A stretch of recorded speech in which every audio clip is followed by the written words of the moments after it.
السلام عليكم ورحمة الله وبركاته. الحمد لله رب العالمين وبه نستعين على أمور الدنيا والدين، والصلاة والسلام على أشرف الأنبياء والمرسلين وعلى آله وأصحابه أجمعين. أشهد أن لا إله إلا الله وحده لا شريك له، وأشهد أن محمدا عبده ورسوله. اللهم صل وسلم وبارك على سيدنا محمد وعلى آله وأصحابه ومن تبعهم بإحسان إلى يوم الدين. أما بعد. Muslimin, muslimat, hadirin dan hadirat yang dirahmati oleh Allah Azza wa Jalla, kita bersyukur kepada Allah Subhanahu wa Ta'ala kerana pada malam ini kita dapat meneruskan kuliah mingguan kita, yang mana kita masih lagi pada hadis yang ke-13 pada muka surat 64. Dan pada malam ini kita agak terlewat untuk makluman sebahagian besar jamaah kita mungkin tak dapat informasi kuliah ada pada malam ni. Saya confirm tadi pun 5 lebih dengan tu Imam, 5 lebih baru kita confirm kita ada kelas pada malam ini. Tapi insya-Allah yang mana dapat hadir tu alhamdulillah, yang tidak dapat hadir boleh mengikuti secara langsung kuliah kita pada malam ini insya-Allah taala.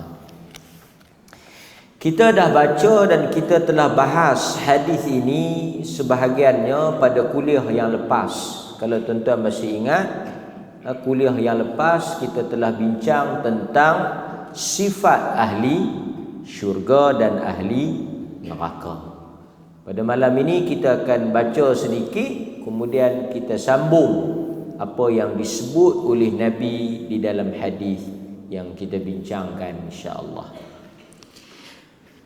An Abi Hurairah radhiyallahu anhu qala, daripada Abu Hurairah radhiyallahu anhu qala, dia berkata, daripada Abu Hurairah. Kita dah bincang banyak kali tentang latar belakang ataupun riwayat hidup Abu Hurairah. Tuan-tuan dengar mic ni okey? Okey ya? Clear? Dengar elok ah? Okey, baik.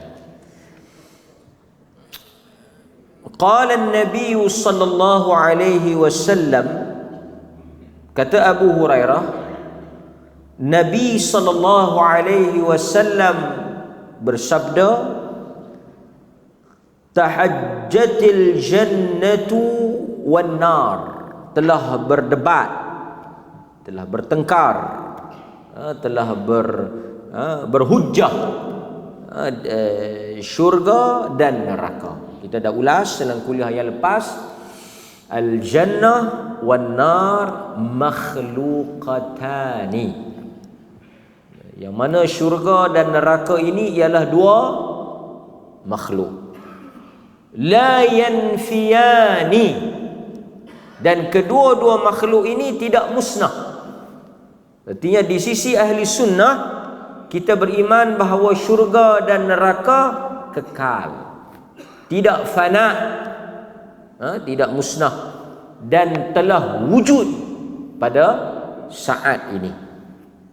Dalam Al-Quran, dalam hadis Nabi dinyatakan bahawa syurga dan neraka itu sudah ada dan telah ditulis siapakah yang akan masuk ke dalamnya. Itu kita dah bahas dalam kuliah yang lepas. Faqalatin nar, ni kita ulang balik, kemudian saya akan teruskan dengan huraian di hujung hadis tu. Kalau tidak kita tak habis. Faqalat an-nar, berkatalah, qalat, berkatalah, telah berkata ia, an-naru, neraka cakap. Jadi di sini kita isbatkan apa? Neraka berkata-kata. Macam mana neraka bercakap? Suara dia bunyi macam mana? Bahasa yang dia gunakan ataupun bentuk percakapan neraka, wallahu a'lam, kerana kita tak pernah lihat. Tapi bila Nabi kata faqalat an-nar, maka berkata-katalah neraka itu. Kalau orang tanya kita neraka ni bercakap betul pun tidak, kita kata dia bercakap. Bahkan dalam hadis yang lain, pada hari akhirat esok, neraka akan menghulurkan lehernya. Bentuk macam mana, wallahu a'lam, kita tak tahu, kita beriman. Cuma dalam hadis ni Nabi sallallahu alaihi wasallam sebut, kata faqalat an-nar, maka berkatalah neraka cakap, uthirtu bil mutakabbirin wal mutajabbirin. Uthirtu, telah didahulukan atau telah dikhaskan, kan, isar, telah di dalam kehidupan manusia ni kita selalu sebut ada dua perkara yang akan ada dalam hidup kita. Yang pertama, dia panggil sifat mementingkan diri, selfish, ataupun bahasa Arabnya dia panggil ananiyah.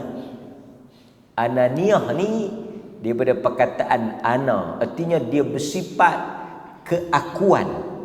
Apa-apa pun dia nak lebih, dia akulah, ananiyah ni aku, keakuan.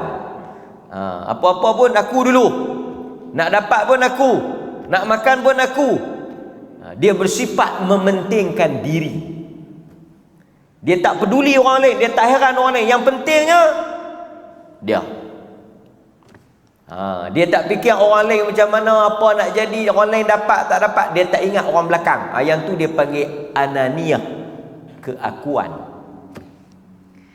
Lawan kepada ananiyah itu ithar, mendahulukan orang lain atau mengutamakan orang lain di dalam urusan tertentu. Cuma saya nak ingatkan diri saya dan tuan-tuan juga, dan mereka yang menonton kita ni, di dalam urusan agama, di dalam urusan ukhrawi, akhirat, kita tak boleh bersifat mendahulukan orang.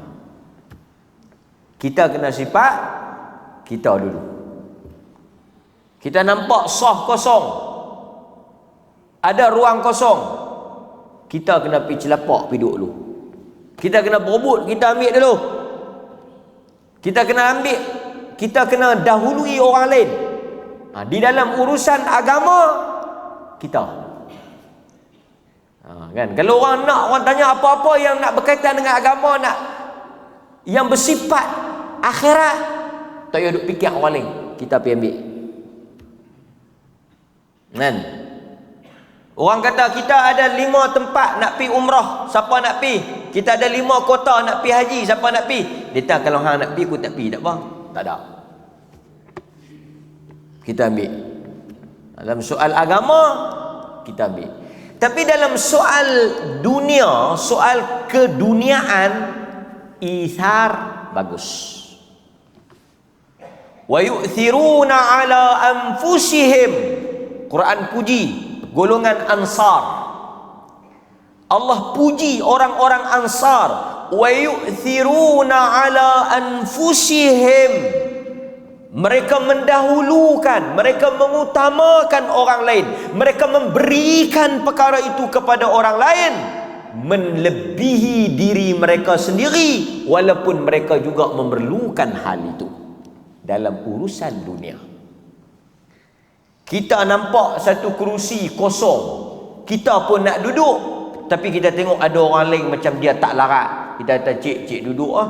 Walhal kita nak, kalau boleh kita nak duduk dulu boleh, tapi dengan jenis hak yang tak berapa nak faham bahasa ni, dia main-main dia duduk buat selamba badak.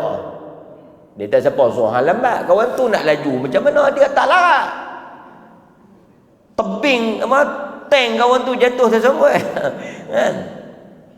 Kita yang mungkin ada kelebihan sikit, yang kuat sikit ni kan, kita bagi ruang. Kita bagi ruang kan. Dia terduduk kan. Isar. Tapi banyak kali dah kita sebut dalam kuliah-kuliah kita, dan kita nak ingatkan tuan-tuan, manusia dia kena ada aulawiyat, prioriti dia dalam kehidupan. Kita pergi Mekah bagus buat ibadat. Allah suruh wa atimul hajj wal umrata lillah. Kita disuruh pi. Tapi kadang-kadang saya tengok sebahagian manusia dia tak tahu apa tujuan dia pi. Saya bagi contoh beberapa keadaan. Satu, kita semua tahu cium Hajarul Aswad tidak termasuk di dalam rukun umrah. Satu orang saya pi, bukanlah saya nak cerita, tapi saya pi banyak kali lah juga. Sekali saya tak pernah cium Hajarul Aswad. Tak pernah cium, walaupun sekali tak pernah cium. Walaupun pi tu banyak kali lah, tapi tak pernah cium. Tidaklah kita rasa kurang umrah kita. Sebab bila kita nak pi cium, kita tengok sampai pijak orang, tolak orang, sigung orang, tanjai orang. Adakah agama ajak macam ni? Sedangkan benda tu sunat. Benda tu kalau ada ruang elok-elok kita boleh pi cium. Ni sebahagiannya Tok Imam tak bagi salam lagi. Tok Imam tu tak bagi salam lagi, dia lari pi cium lah. Cuba tengoklah TV tu, perangai kelaku tu. Tok Imam tak bagi salam, dia dah lari, mangkit daripada tempat dia, pi cium Hajarul Aswad. Pasal waktu tu tak ada orang lah, pasal orang duduk sembahyang. Tok Imam tak, dia mangkit pi cium.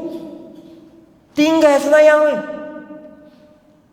Itu belum lagi yang kira tolak kau tu, naik atas kau ni, tumbuk kau tu kan. Semata-mata nak buat benda sunat. Benda ni banyak dah kita sebut. Dah kita tak ada ruang bagi orang pergi cium, tak apa pergi cium. Tak rosak saya rugilah tak boleh cium Hajarul Aswad. Benda tu pun banyak lagi sunnah-sunnah yang disunatkan kita buat. Banyak lagi amalan-amalan yang Nabi buat. Kalau kita tak boleh cium Hajarul Aswad tu pun, kita boleh cium. Atau bukanlah cium, kita boleh buat lagi banyak ibadat-ibadat sunat yang lain. Kan? Itu satu. Yang kedua saya tengok, ini dia panggil kejahilan. Kejahilan. Yang kedua, sebab orang Malaysia tak ada buat kelaku ni. India ada. India dengan Pakistan ada buat perangai ni. Salat di belakang makam Ibrahim. Salat di belakang. Quran kata wattakhidhu min maqami Ibrahim musalla. Ambillah makam Ibrahim itu sebagai tempat kamu salat. Arab Saudi dah buat dah satu kawasan jauh daripada tempat tawaf tu, dia buat satu ruang boleh pergi semayang dalam tu. Dia dah buat kepungan tu, pergi semayang dalam tu jauh. Tak, puak ni pergi pacak tengah orang duk tawaf. Dia pacak betul-betul belakang makam Ibrahim tu, dia pergi semayang tengah dataran orang tawaf, menyebabkan habis sangkut jam orang. Nak boleh, nak lalu tu tak boleh pasal dia pergi semayang belakang tu. Bila dia rokok, orang ramai tolak dia. Awak daripada duk rokok kok kiblat, pusing berikut tu. Tak ada orang tak kira, orang tolak kepala dia. Saya pun luku kepala Pakistan tu, yang 2-3 kali aku luku, geram. Punya dungu. Tempat orang nak tahu hampir belakang tu. Kan? Bukan maksudnya bila dia kata belakang makam Ibrahim tu mau terpacak satu kaki, sejengkal begitu. Sini pun belakang juga, betul tak? Kalau sini makam Ibrahim, tuan-tuan semayang tani, belakang ke depan? Belakang juga. Ni dia nak pacak betul tadi. Bila dia pacak tadi, orang duk tawaf kat tepi tu, langgar dia. Dia halang orang. Dia tak kira, dia kira aku nak sembahyang, terpacak belakang tu. Awak orang tak tolak. Daripada duk rokok kau tu bergerak mai kepala mai kau ni. Itu belum dia sujud lagi orang landa kat atas. Sebab apa? Sebab nak memuaskan hati, nak buat ibadat, nak bagi puas dalam keadaan dia tak meraihkan hal itu hanyalah sunat. Dan ada ruang lagi untuk pergi sembahyang. Itu satu. Ni orang yang nak pergi Mekah ni kena faham isu ni. Berikutnya Raudhah. Raudhah. Kita memang disunatkan masuklah Raudhah. Tak ada siapa khilaf. Kalau kita boleh masuk Raudhah, kita duduk ibadat, alhamdulillah. Tapi tak payahlah kita nak pergi berebut, pijak orang, tolak orang semata-mata kita nak masuk Raudhah. Luah lagi Masjid Nabi SAW. Di samping kita berebut nak masuk, kita masuklah. Nak tunggu lapang kosong tak ada lah. Nak tunggu tak ada orang tak ada lah. Kita duk kata pukul 3 tak ada orang. Orang kawan tu pun kata, kita kata pukul 3 tak ada orang. Dia kata apa? Pukul 3 tak ada orang. Kawan tu kata pukul 3 tak ada orang. 10 orang kata pukul 3 tak ada orang. Tapi ada orang. Tak apalah, tapi janganlah sampai kita nak buat benda tu kita menyakiti orang lain. Wa yu'thiruna ala anfusihim. Quran kata mendahulukan orang lain ala anfusihim, di atas diri kita. Kan? Bila kita buat satu benda, kita kena fikir orang belakang. Ini agama. Ini agama. Baik. Dia kata uthirtu bil mutakabbirin. Aku akan dimasuki atau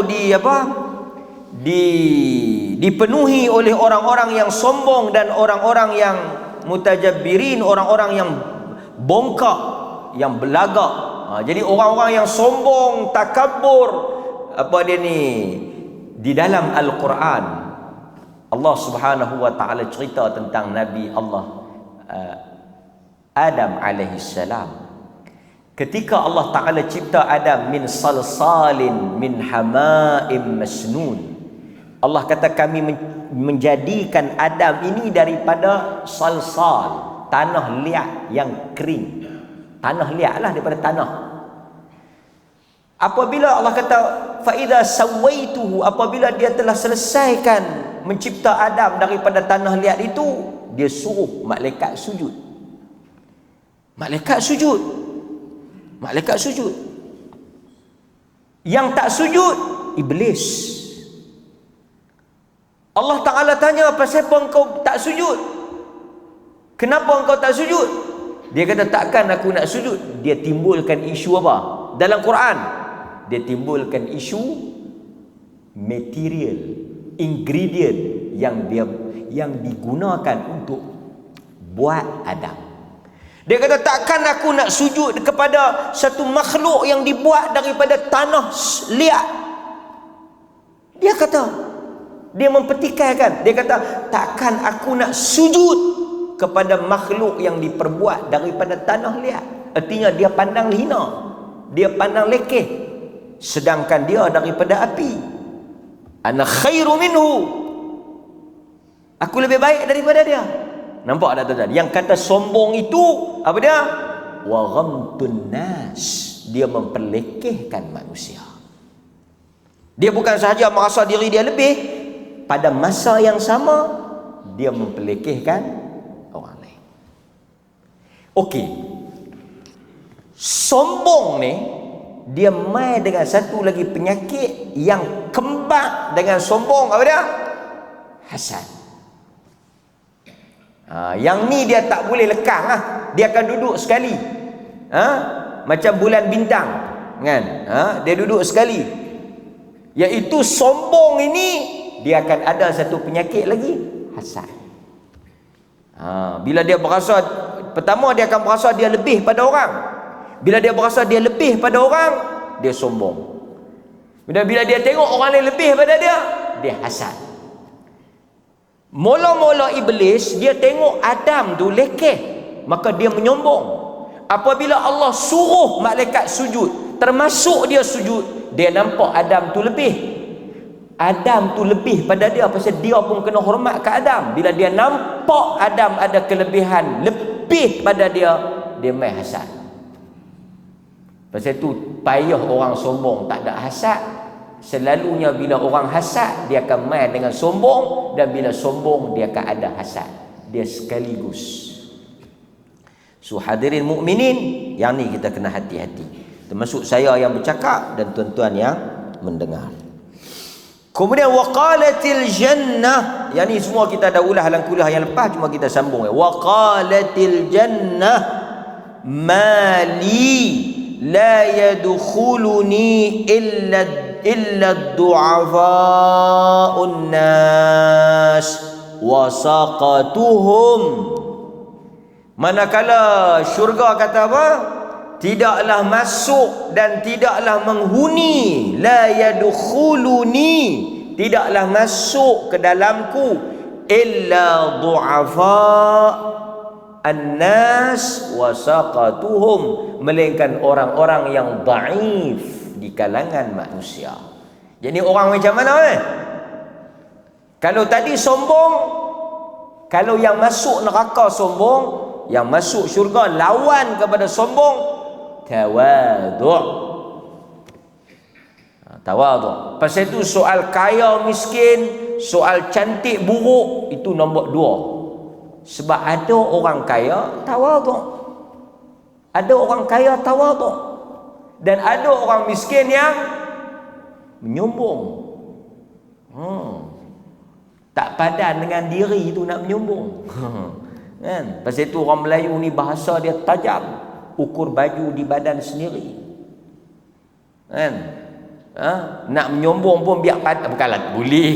Nak menyombong pun biar padan dengan kemampuan, biar padan dengan kedudukan lah kan. Ni nak menyombong pun tak tahu mana.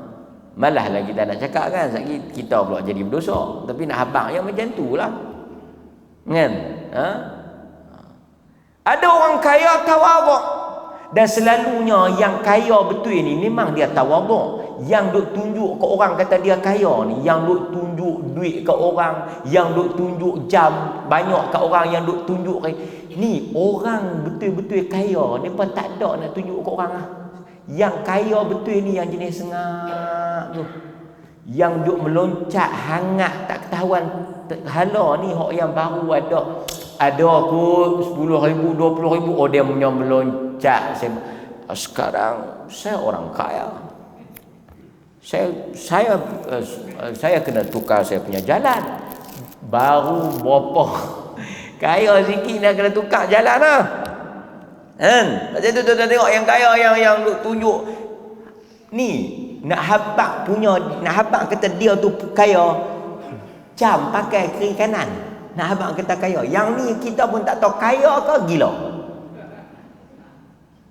Jam sampai dua-dua belah ni ada yang pakai jam dua-dua belah. Nak habaq kata kaya. Jam belah ke ni, belah ke ni. Kaki tu pasal tak boleh tunjuk ke orang dengan kaki-kaki tu dia buh jam. Ada ni, tu boleh tengok dalam ni media sosial ni. Pakai pun kita tengok. Kalau nak jadi kaya kena perangai lagu hang, tak kaya pun tak apa. Kan? Yang ni sebahagiannya. Sebab itu kita kata kaya tawadhu'. Orang kaya tawadhu'. Berikutnya qala Allah tabaraka wa ta'ala. Yang ni kita nak sambung ni. Kuliah yang lepas kita dah bahas tadi, bahas tajuk tu dah.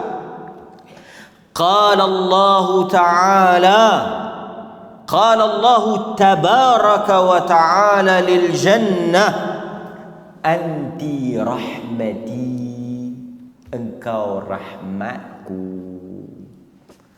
Allah berfirman kepada syurga, Allah bercakap kepada syurga, Allah berkata-kata kepada syurga.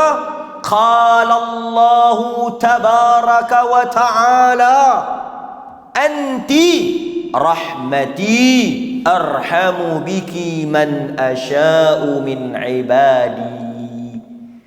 Syurga, engkau adalah rahmatku, aku merahmati orang-orang yang aku kehendaki. Sekali kita nak bahas maksud Allah Ta'ala kata tu. Anti rahmati arhamu, aku merahmati di kalangan hamba-hambaku dengan syurga ni. sesiapa yang aku kehendaki. Syurga ni kita masuk dengan rahmat Allah. Tuan-tuan kena ingat, apa makna rahmat? Kasih sayang. Sebab itu kalau kita terjemah Ar-Rahman Ar-Rahim, apa maksud dia? Yang Maha Pengasih, yang Maha Penyayang. Jadi bila kita kata rahmat Allah, artinya kasih sayang Allah. Dalam hadis Allah ada berapa rahmat? Ada berapa? Dalam hadis. Bisa dengar? Rahmat Allah ni luas. Rahmat Allah luas. Antaranya dalam hadis Nabi sallallahu alaihi wasallam, kalau kita tengok, rahmat Allah Subhanahu wa taala ni ada 100. Ni yang dia cipta untuk hamba dia. Tengok, mari kita tengok. Yang ni tuan-tuan dengar ni, kena balik malam ni pergi tengok National Geographic. Bukan, Discovery, bukan, Animal Planet. Kena pergi balik tengok cerita binatang. Tengok. An Abi Hurairah, ni nak cerita rahmat Allah ni, rahmat Allah yang luas. Sebab tu saya, tuan-tuan, saya nak komen sikit lah bila kita sebut rahmat Allah. Sebahagian kita mungkin berbeza dalam isu konsert Coldplay ni. Saya pun nak sebut sikit lah Coldplay ni. Bagi saya konsert ni okey lah, tak ada masalah, kan? Coldplay ke Hotplay ke, tak apalah, kan? Yang pentingnya menyanyi bagi elok. Setengah orang dia Coldplay dia tak boleh, tapi DK Barat ke, apa, wayang kulit ke, joget lambak ke, dangdut ke, apa ke, sakan juga, kan? Samalah, kan? Tak apa. Cuma ayat-ayat sebahagian kita agak kasar. Aku doa stadium tu runtuh mampus habis. Puih hati. Jangan. Mungkin kita tak setuju dengan konsert tu. Mungkin kita tak setuju dengan konsert tu. Tapi contohi sikap Nabi. Ketika mana Nabi pergi ke Taif, orang lontar batu kepada. Saya bukan sokong. Saya dah kata mereka ni sokong. Bukan kita sokong. Nanti dulu kita nak abang. Dengar lu habis. Kan? Kita bukan sokong. Tak, kalau konsert tu okey, tak ada masalah apa, okey lah konsert apa pun. Cuma saya nak kata, sampai kita nak doa, siapa yang pi konsert tu, aku doa bagi mati kot jalan. Kereta terbalik, belaga apa semua. Dahsyat ayat. Ini semua yang pergi konsert ni musuh Allah. Biar berdentum halilintar, panah mati sekok-sekok dalam tu. Biar bumi terbelah, telan habis. Dia ayat macam tak ada ampun tu. Macam tak ada rahmat Allah tu. Kan? Ini semua ni, katalah kita kata konsert tu haram. Katalah kita pegang pandangan konsert tu haram. Depa ni apa? Bolehkah sampai ke tahap musuh Allah? Barangkali kita boleh kata depa ni dosa besar. Dan dosa besar ada keampunan Tuhan. Dan setiap manusia akan buat silap. Tapi oleh kerana satu kesilapan, kita mendoakan kehancuran. Kita hukum sehingga tidak ada ruang untuk dia balik ke dataran rahmat Allah yang luas. Kita melampaui batas. Ini semua ahli neraka. Ni semua yang pi Coldplay ni, semua ni geng-geng nak masuk neraka belakang. Kita kata mungkin, kalau kita pegang, kita kata dia berdosa dalam satu segi. Mungkin dia dosa. Tapi Tuhan dengan rahmat dia akan timbang setiap sudut. Dan kita baca dalam hadis-hadis Nabi SAW, ada orang yang melakukan dosa besar, bunuh orang. Ada yang melakukan dosa besar, apa dia lagi? Melacur, berzina, minum arak. Nabi kata apa? Satu orang yang minum arak, kan? Depa tu sebahagiannya pergi dengar konsert tapi tak minum arak. Ni hak minum arak ni. Kalau kita boleh minum arak, saya ingat Tak tahu apa kita nak maki orang tu. Dalam hadis dia minum arak, bawa di hadapan Nabi SAW. Nabi pukul dia. Lepas tu sahabat kata apa? Laknat Allah ke atas dia. Nabi depa maki dia. Apa kata Nabi? Nabi kata apa? Nabi kata, jangan kamu membantu syaitan. Jangan kamu menjadi pembantu syaitan, merosakkan saudara kamu. Jangan lajak mulut kamu. Kamu tak tahu kata dia sayang Allah dan Rasul. Dia bersalah minum arak, kita ambil tindakan, kita hukum dia. Tapi jangan kamu duk maki dia. Hak tu salah, hak tu tak boleh. Agama. Saya bukan kata sebagian orang pergi tengok bola, sama saja pergi tengok bola. Kalau di sisi mazhab Al-Imam Syafi'i, semua yang pergi tengok dosa. Semua yang pergi tengok bola tu dosa. Ni hak yang Syafi'i apa sangat ni, hak yang angkat nikah apa ni. Dengar ni, pergi tengok bola tu dosa. Paha di sisi mazhab Imam Syafi'i aurat. Tuan-tuan pergi tengok bola, tuan-tuan tengok paha kawan tu. Allah jaga-jaga paha tu. Kau boleh tengok sangat paha orang jantan ni, dia nak kram.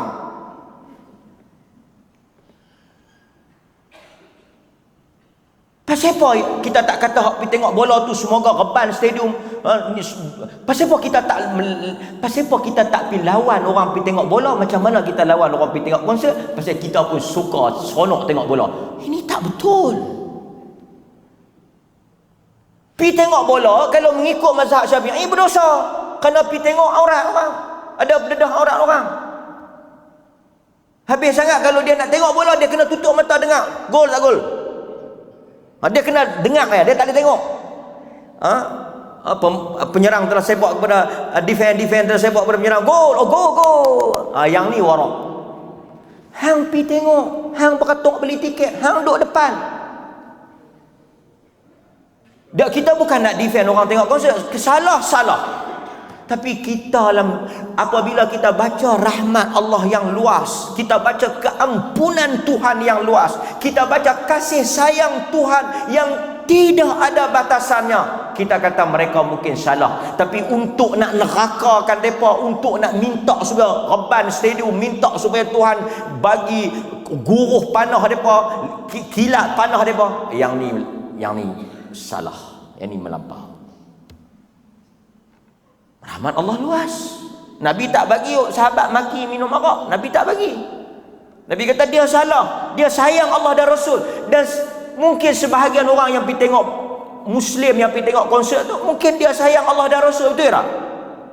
Tapi mungkin kelemahan dia, kekurangan iman dia apa semua, dia pergi tengok. Dan mungkin sebahagiannya dia pergi di atas takwilan konsert tu ada konsert mungkin ada ruang-ruang untuk, kita nak kata konsert tu halal pun kalau kita tengok ruang, boleh ada ruang.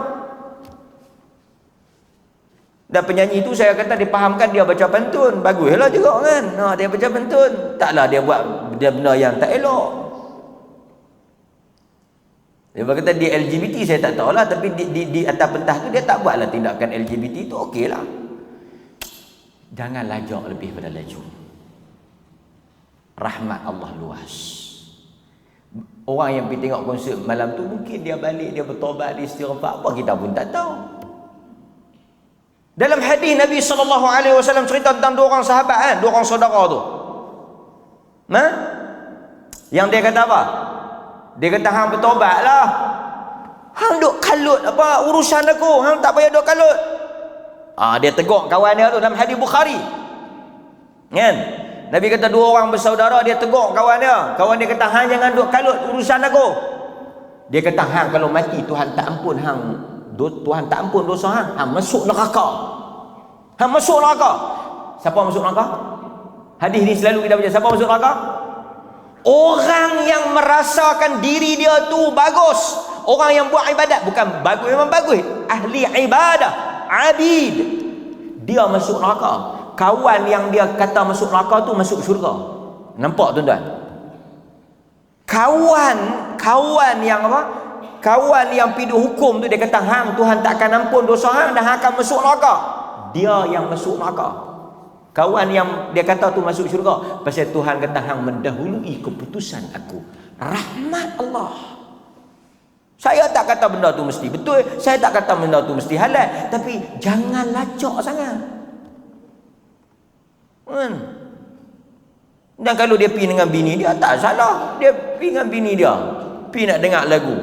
Kalau kita kata dengar lagu haram, tuan-tuan naik kereta dengar lagu haram. Tak, saya percaya tuan-tuan taklah dengar Quran 24 jam. Kan? Orang lain nak dengar. Dia kata tak boleh pasal dengar di stadium. Apa beza dengar di stadium dengan dengar di rumah? Banyaklah kita nak bincang, cuma saya kata kadang-kadang bila duk baca depa tulis tu, sakan apa.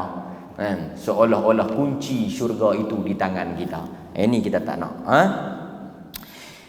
Inna Allaha khalaqar rahmah yawma khalaqaha mi'ata rahmah fa amsaka 'indahu 99 rahmah wa arsala fi khalqihi kullihim rahmatan wahidah.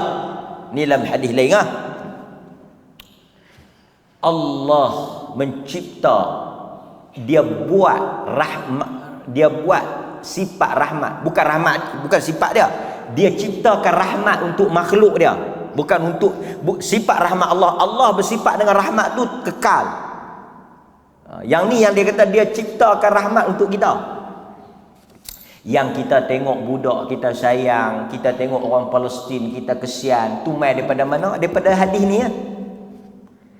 Allah mencipta rahmatnya sebanyak 100 rahmat. Dia simpan untuk dia bagi di hari akhirat 99. Dia hanya buat turun di dunia ni satu ya.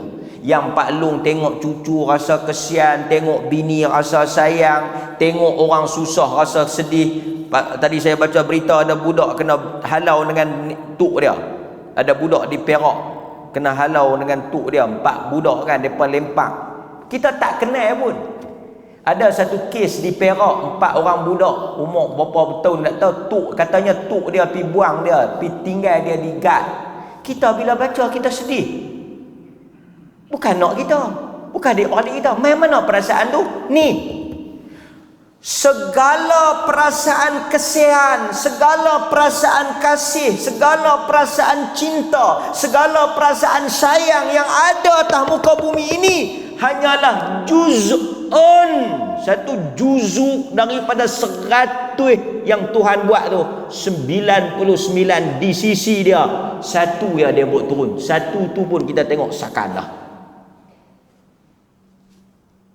Satu tu pun kita tengok dah, kita rasa sayang dah, kita rasa kesian dah. Tengok Nabi kata apa?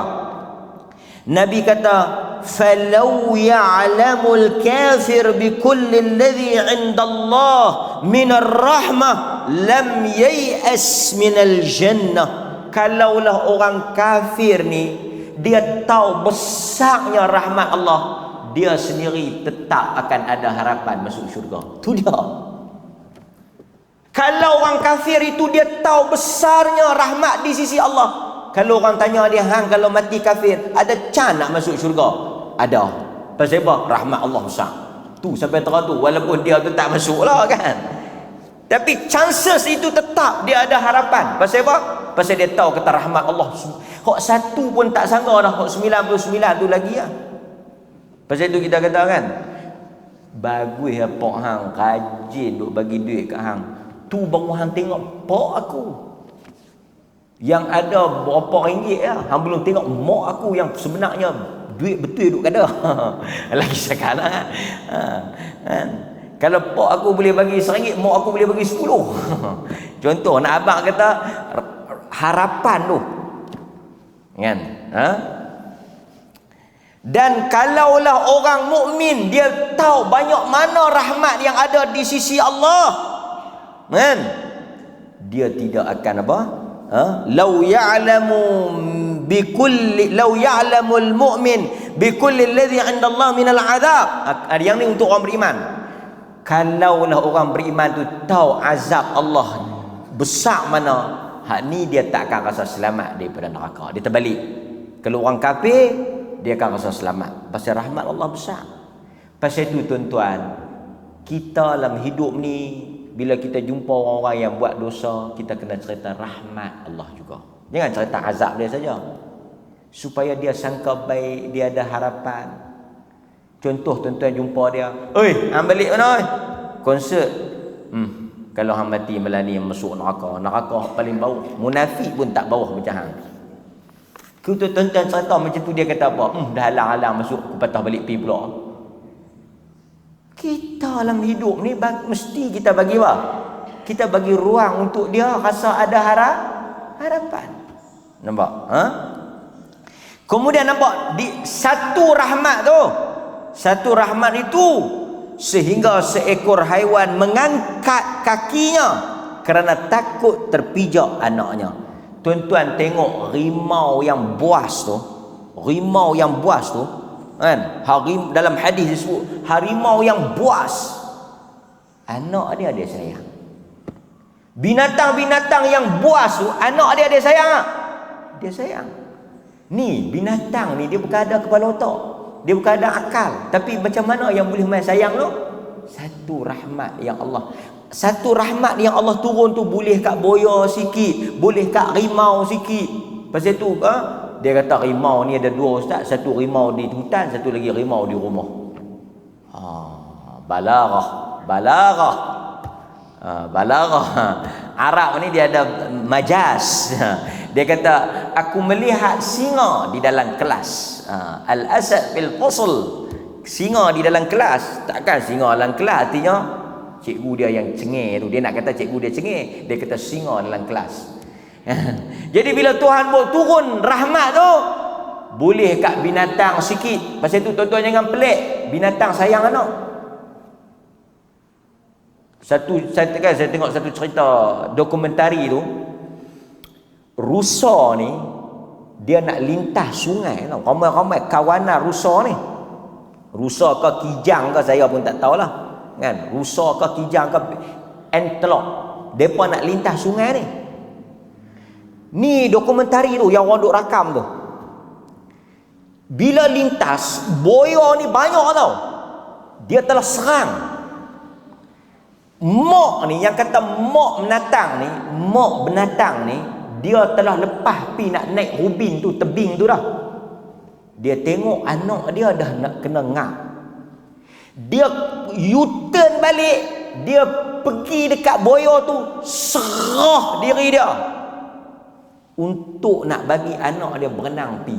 Yang ni dokumentari binatang. Kita pun fikir bagusnya kalau ada tokoh ibu misali boleh menang peringkat kebangsaan. Tapi nak bagi hadiah kat siapa? Nak mati dah. Dan tuan-tuan nampak tak, yang paling sadis sekali dalam dokumentari tu, boya dah tokok leher dia, tak mati lagi lah, tokok dia dah tak boleh berenang dah, tokok dia, gigit dia dah. Dia duk tengok daripada tengah laut, daripada tengah sungai tu, boya dah gigit dia duk tengok anak dia duk berenang. Anak dia duk berenang naik, dia sini duk dalam mulut buaya. Sacrifice, pengorbanan. Kalau doktor tanya laki, suami, nak selamat anak ke nak selamat bini? Kebanyakan suami ni dia berfikir lama sikit lah. Bini ke anak? Kan? Doktor kata kita boleh selamat salah seorang, bini ke anak. Tak apalah doktor, selamat bini lah. Kebanyakan mungkin bini lah kan, tak apalah. Tapi mak ni dia tak ada lah. Kalau orang tanya, kalau doktor tanya yang mengandung tu, nak selamatkan awak ke nak selamatkan anak? Kalau kau selamat anak, awak mati. Tak ada, mak tu tak ada nak fikir, tak ada soalan doktor tu habis. Bagi anak saya mati tak apa. Itu satu juzuk daripada 99 di sisi Tuhan. Segala kasih sayang yang tuan-tuan lihat di atas muka bumi ini hanyalah 1%. Besarlah lagi di sisi Allah. Sebab itu kita tengok ramai orang yang buat dosa besar balik kepada Tuhan. Tuhan sambut dia dengan keampunan, masuk syurga. Satu ibadat pun tak pernah buat. Dalam hadis, satu ibadat pun tak pernah buat, masuk syurga. Kita nak heran apa? 99, 99 wa tis'in, 99 di sisi Allah. Itu yang kata rahmat dia. Sehingga dia kata masuk dalam syurga ni pun kerana rahmat aku. Sekali lagi kita nak ulas sikit apa makna masuk syurga dengan rahmat Allah Subhanahu wa taala. Kita bagi laluan kepada azan. Sekali saya hurai sikit dan saya tangguhkan kelas insya-Allah taala. Hadirin mukminin, dalam hadis yang diriwayatkan oleh Al-Bukhari dan Muslim, Allah dia tak masukkan satu orang ke dalam syurga, tak masuk melainkan dengan rahmat dia. Sedangkan dalam dalil-dalil yang lain Allah sebut tentang amal. Wa basyiril ladzina amanu wa 'amilus salihat. Banyak dalil-dalil yang Allah Taala kata beri khabar gembira kepada mereka dengan syurga kepada orang-orang yang beriman dan beramal. Itulah syurga yang diwariskan kepada mereka, diberikan kepada mereka di atas apa yang mereka amalkan. Amalan masuk syurga. Tiba-tiba dalam hadis ni dia kata apa? Hadis yang diriwayatkan oleh Bukhari, diriwayatkan juga oleh Muslim, lan yudkhila ahadan minkum amaluhu al-jannah. Lan, sekali-kali tidak, yudkhila, masuk, ahadan minkum, sesiapa pun di kalangan kamu, kata Nabi, amaluhu,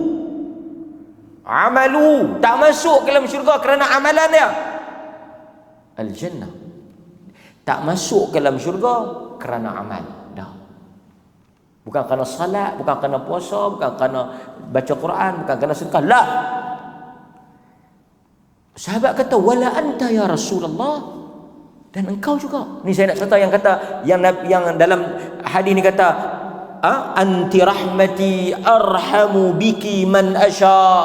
Yang Allah bagi rahmat syurga tu. Wala anta ya Rasulullah. Engkau juga tak masuk. Nabi ni habis orang yang paling besar amalannya, yang paling banyak. Amalan manusia yang paling banyak, yang paling besar di sisi manusia semua ni, Nabi ya. Dia kata Nabi mungkin tak masuk kerana amalan, tapi saya lebih daripada Nabi, usahakan. Amalan dia lebih daripada Nabi usahakan. Tak ada orang yang amalan dia lebih daripada Nabi. Dari sudut kualiti ke kuantiti ke, ahsan, afdal Nabi sallallahu alaihi wasallam. Wala ana, Nabi kata wala ana, aku pun tak masuk kerana amalan. Illa an yataghammadani Allahu minhu bi fadl wa rahmah, melainkan Tuhan telah melitupi, menaungi aku dengan fadl, kurniaan dan rahmat dia. Artinya masuk kerana rahmat. Baik. Di kalangan ahlul hadis, ulama-ulama hadis yang mensyarahkan hadis ni, mereka bagi beberapa tafsiran. Satu, tuan-tuan nak semayang, nak puasa, nak buat ibadat ni, macam mana yang tuan-tuan boleh buat ni sebenarnya? Tuan-tuan cerita sikit. Tuan-tuan teringat nak main mengaji ni, teringat nak main semayang berjemaah di masjid ni, dia cuih kat mana? Dia muncul kat mana? Nak mayang di rumah boleh, tapi teringat nak main masjid ni pasal apa? Ada orang dia teringat nak puasa sunat, dia teringat nak sedekah, lintasan keinginan taufiq. Dia sebut taufiq. Mai kok mana? Yang tu kita panggil rahmat Allah. Tuan-tuan nampak tak dia punya hubung kait dia? Satu orang tu Allah buka jalan, Allah buka hati dia, Allah gerakkan kaki-kaki dia untuk melakukan suatu kebaikan dengan rahmat dia. Pasal itu tuan-tuan, kita buat amalan ni dengan rahmat Allah. Orang lain pun boleh buat, tapi dia tak buat, kita buat. Pasal Allah bagi rahmat dia kat kita, kita teringat nak buat. Pasal itu bila kita buat ibadat, kita syukur banyak-banyak. Kita jangan sombong, kita jangan takabur, kita jangan rasa besar diri. Kalau Tuhan tak rahmat, kita pun tak teringat nak main. Kalau bukan dengan rahmat Allah, kita tak bangkit sembahyang. Kalau bukan kerana kasih sayang Allah, taufik, hidayah dia pilih kita, dia angkat kedudukan kita. Orang lain lebih baik pada kita ada, tapi dia pilih kita, rahmat dia. Nampak tak? Kita buat amalan kerana rahmat dia. Disebabkan kita buat amalan tu, kita boleh syurga. Tapi mula dengan rahmat dia. Pasal itu bila tuan-tuan boleh buat satu ibadat, tuan-tuan dapat buat satu amalan, itu ialah tanda Tuhan sayang kat kita. Tanda Tuhan kasih kat kita. Allah rahmat saya. Pasal itu kalau orang tanya, alhamdulillah haji boleh buat ibadat, Allah rahmat. Rahmat Allah. Kalau Allah tak bagi rahmat, saya pun tak teringat nak buat. Barangkali boleh saya jadi lebih teruk pada orang lain dengan rahmat Allah, dengan kasih sayang Allah. Itu satu. Yang kedua, maksud tak masuk dengan amalan, masuk dengan rahmat ni apa? Kalau kita nak ukur ibadat kita, kalau nak ukur semayang kita, agak-agak tuan-tuan lepas dia macam ni ya. Kita pi ujian memandu, test kereta. Ada benda-benda yang patut fail lah, kan? Tapi kan lebih kurang lah. Yang tu kita panggil rahmat. Allah, cik saya terlupa, tak nampak tadi traffic light. Tak apa, aku pun 2x5 boleh lah. Tak apa. Tapi kalau betul-betul straight, betul-betul nak halusi, saya ingat tak nak siapa dulu ya. Dia kata dia tak keluar balik man. Keluar hang jangan lebih belaga orang sudah. Kalau belaga orang aku tak boleh tolong. Kalau hang tak belaga orang, hang bawa lagu mana pun, janji kita balik selamat, tak cabut tayar, aku bagi dulu ya. Oh rahmat. Naik lupa nak pakai tali pinggang, tak tarik tali pinggang. Ni cik, Allah saya lupa nak pakai. Tak apa. Kalau aku tak ada pun hang nak pakai. Hang yang nak mati pun hang, bukan aku. Tak apa ke cik? Tak apa. Aku pun jemu nak main dak teh hang 2-3 kali. Aku tak pergi dulu, aku yang nak teh. Artinya itu satu rahmat. Pasal itu kadang-kadang cikgu duk kata, hampa jawab saja. Aku bagi markah, hampa jangan 3-0. Tulis nama apa markah? 1. Besok apa hang markah apa? Aku pun tak tahu. Tang tulis nama dapat 2 markah, okey lah. Kira dia rahmat Allah. Kalau nak halusi betul-betul salat tuan-tuan tadi ni, tang khusyuk, tang rokok, tang bacaan, ingat tang takbir pun mak. Kalau betul malaikat duk ambil markah Allah ni berarti habis belajar ni takbir tapi sebab kebanyakan salat kita ni tak, Tuhan kata apa? Rahmat dia. Sehingga bila tengok tang ibadat fardu tu kan, Allah kata apa? Awwalu ma yuhasabu bihil 'abd yaumil qiyamah as-salah. Semayang dia, kalau semayang dia out, nanti dulu hampir tengok aku ada sunat-sunat sikit, tampunglah bagi lepas. Dia tak potong terus. Niat dapat 1, buat dapat 10. Niat buat jahat dia tak tulis lagi. Niat dah nak buat jahat, tak payah tulis. Dia buat baru tulis. Dalam hadis, lepas buat tak tulis lagi tau. Lepas dah buat tu tak tulis lagi. Dia biar dulu sat. Kalau kata tak bertaubat baru tulis. Artinya salah tu salah dah, tunggu sat. Astagfirullah. Okey, tak tulis. Tapi kalau dia buat biar juga. Ini kena tulis. Nampak dia rahmat Tuhan tu. Kan? Dan ada yang menyebut bahawa kita masuk dengan rahmat Allah ni, dalam arti kata kedudukan syurga itu berdasar, kita masuk berdasarkan rahmat, tapi kita nak duduklah syurga itu berdasarkan amal.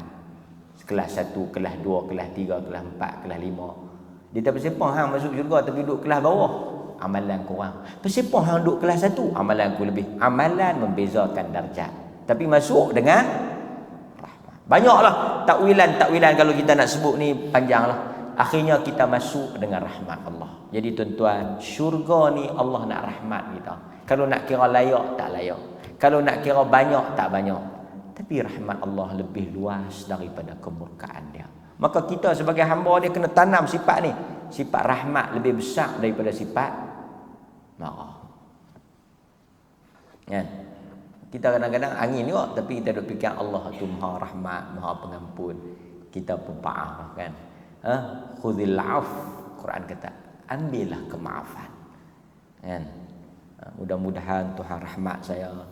Kalau kita dalam pasal itu laknat apa makna laknat? Laknat apa makna laknat?